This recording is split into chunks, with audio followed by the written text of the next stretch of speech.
Ladies and gentlemen, Invincible's done it. They got me.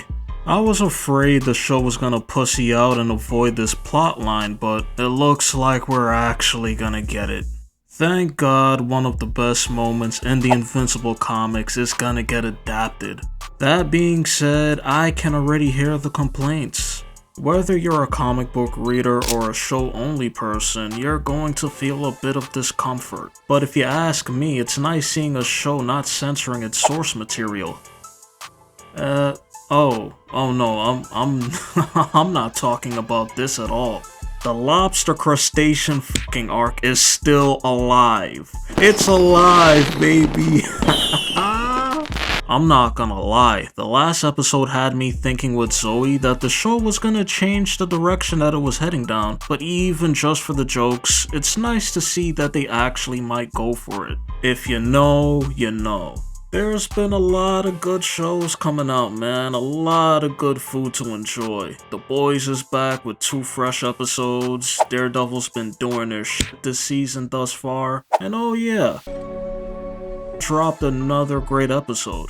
I've really been enjoying how they're making Nolan's journey such a difficult one, at least a bit more hair than they did in the comics. The main change from this episode from the comics would be the whole part about Oliver being home when Nolan returned, and him hearing Nolan talk shit about how his birth mother really didn't mean anything to him. Going back to the previous episode, some of you guys aren't gonna like what I'm about to say, but that man Nolan was keeping it a buck. Look man, Nolan had to make his main woman know that his side piece didn't mean a damn thing. Okay, nah, I'ma stop. I'm just kidding. In all seriousness, Nolan was in a lose-lose situation last episode. Granted, he did place himself in that position, but if you've ever been in hot water with your significant other, there are times when you'll downplay everything just to try to calm the situation down. Even though there isn't a damn thing in the world you can possibly say to help the situation. So when he was explaining to Oliver that what he said about Andressa wasn't true, he meant that shit. Real ones know the game Nolan was trying to spit in his apology when Debbie brought up Andressa. But in all seriousness, man, I understand why Nolan said what he said. Debbie would not have felt better if Nolan had just stood there and said he saved Andressa, and that if it wasn't for her, he would have taken his own life, and how through Andressa he learned to appreciate life more, seeing how her kind had a short lifespan and they tried to make the most of their short lives and all of that sweet jazz. So yeah, Debbie would not have felt better hearing any of that shit. So Nolan went with the option to diffuse tension by telling Debbie that it was just a mistake. Him staying silent might have resulted in Debbie breaking both arms.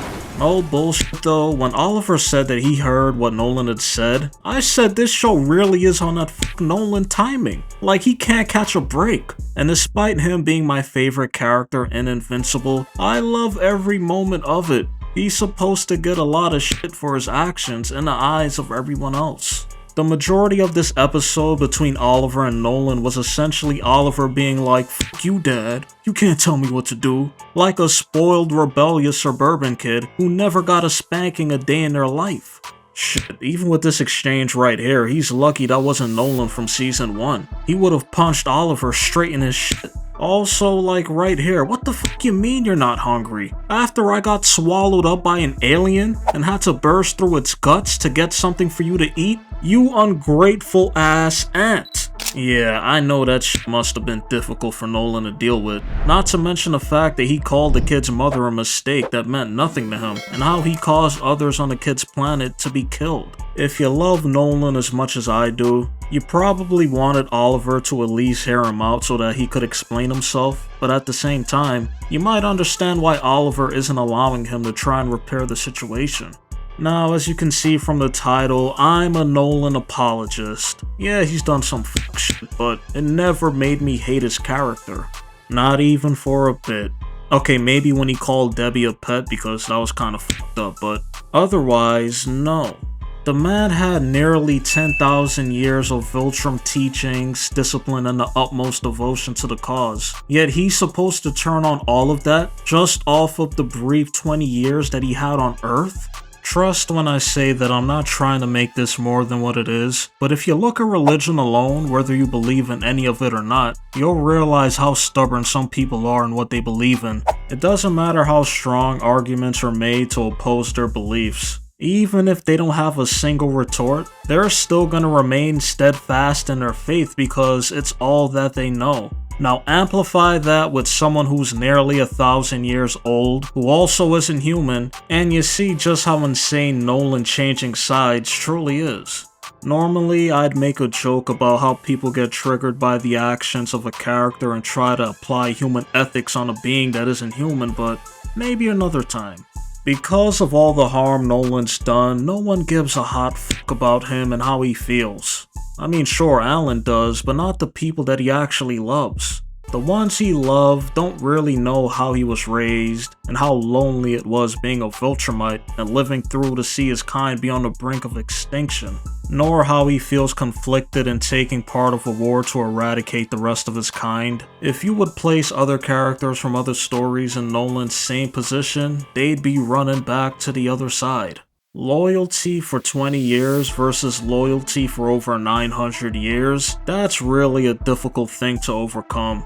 And at the same time, he knows no other Viltrumite can understand him. So yeah, that shit has got to be rough. The Burial for Conquest does a great job at demonstrating Nolan's dilemma. Despite Conquest fisting his firstborn son like a child digging their arm through a box of cereal for a toy at the bottom and yanking out upwards of 30 feet of his meat as if Mark's intestines were party streamers from a piñata, Nolan still buried Conquest.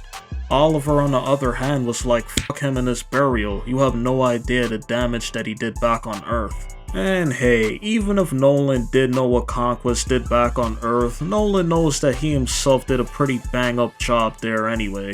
As readers and viewers, you see the growth of Nolan, and just like the characters, you don't have to ever forgive him.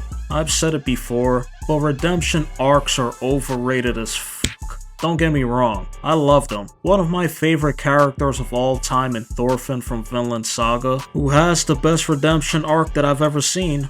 Even better than Zuko's.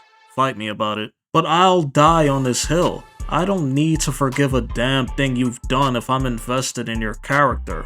Redemption truly only matters for the characters in the show, not for us the viewers or readers. And Nolan at this point in the story has done a great job at changing for the better. I think we all could agree, right? Even if you don't give a damn about his redemption story. Anyway, to end off on a goofy note since I just wanted to glaze Nolan for a bit, but going back to the whole crustacean joke from earlier, seeing Nolan freeze up when Oliver began talking about how the lobster was beautiful, like, I know you aren't freezing up when you smashed some ant ass. I know what you are. Don't freeze up now. Go ahead and counsel your son, you freaky bug fucker. I still ate it though.